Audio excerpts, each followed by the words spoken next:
7 সন্তান নিয়ে অন্তহীন অভাব মারুফ আক্তার ও লালন মিয়ার সংসারে। নিজের মাথা গোজার ঠাঁই হয়নি ভূমিহীন লালনের।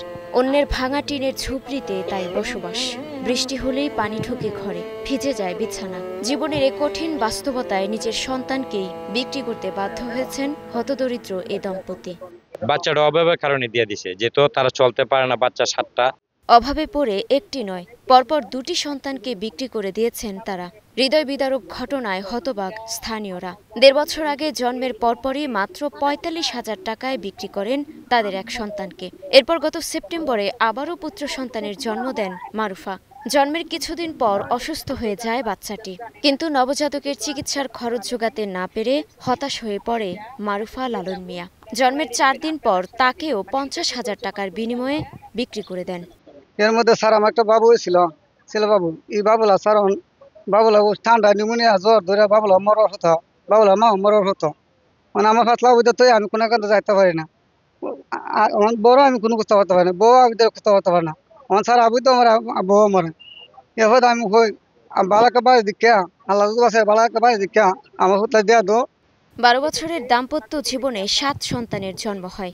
আদরের 5 সন্তানকে নিয়েও বিপাকে তারা। ঘরে নেই খাবার, কাপড় কিংবা চিকিৎসার ব্যবস্থা। দিনমজুর লালন মিয়া যখন যে কাজ পান তাই করেন, তবে এতে চলে না 7 জনের সংসার। বাধ্য হয়ে ভিক্ষায় নেমেছে পরিবারটি। বাচ্চারা আমি না হতে বাচ্চারা একটু অবস্থা না হতে বড় একটু অবস্থা নেই। আমার বাচ্চারা মরলো, আমার বড় মরলো। ও আমি কি ধরছি আমি হই ভালো একটা খবর জানাইছে বাড়ি ভালো হয়েছে। আমার বাচ্চা দিয়ে দিছি আর কইছি যদি আল্লাহ বাচ্চার হ্যাঁ, তা আপনারা আমার একটু দেওয়া সাক্ষী রাখুন, আমি ভিডিও থাকবে।